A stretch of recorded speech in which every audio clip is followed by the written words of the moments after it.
Hello, everyone, and thank you for joining us. My name is Paul Gullickson, and I'm with CEP Forensic, a forensic engineering firm. Today, we'll be chatting about how we use drone technology to both figuratively and literally elevate our investigations. I'm here in our Vancouver office with Caitlin Ringland, one of our fire and explosion experts, as well as our local tech specialist. She also happens to be a certified drone pilot. Welcome, Caitlin. Hi, Paul. Thank you for having me. I'm excited to chat about drones. Well, let's get started with what's right in front of us. Why don't you explain what we have here? What we have here is a micro drone. This is the DJI Mini 2. This drone weighs just under 250 grams, which is why it's called a micro drone. It has a stabilizing gimbal at the front for the camera, which takes clear photos and videos up to 4K quality. Then to operate the drone, we use a combination of the controller that it's supplied with, along with any smartphone. Okay, great. So you mentioned that this one is a micro drone. Can you explain the difference between what a micro drone is and all other drones? Yeah, so micro drones come just as you see here. They're light and compact. That means there's actually less restrictions for them that are outlined by Transport Canada. This means that anyone can essentially operate them. Then for our larger drones, which are greater than 250 grams, these drones have stricter rules that outline that you have to be a certified pilot to operate them, along with needing an approved flight plan to fly in certain areas. However, bigger drones have some advantages, such as getting all sorts of attachments for them. So you can get a spotlight so you can see in the dark, or they even have ones that have thermal cameras built into them, which are great for inspections. Yeah, it's really neat technology. So in our 10 offices across the country, most of them are using micro drones. Can you explain how we ensure the operators of our drones both are well trained and understand the hazards related to these? Yes, so we achieve this by having our certified pilots, such as myself and others, train our operators on how to use them, along with we manage our drone fleet. This ensures that the equipment is being used properly and safely. Okay.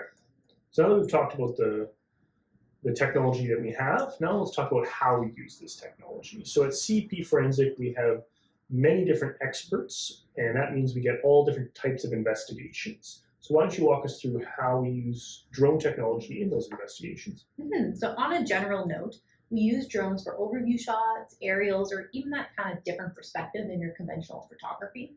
This also allows us access to places that are difficult to reach, or perhaps are not even safe for us to enter. Since the drones are quick to deploy, they're more efficient and cost-effective than trying to rent and coordinate any large equipment. With our fire investigations specifically, we use the drones for large fires and explosions to get a better understanding of the extent of damage, along with getting some insight into what happened. And similarly, with our civil and structural investigations, we use the drone for large buildings and those kind of hard to reach places. Plus, we've also used the drone for crane collapses and kind of any other large unconventional losses.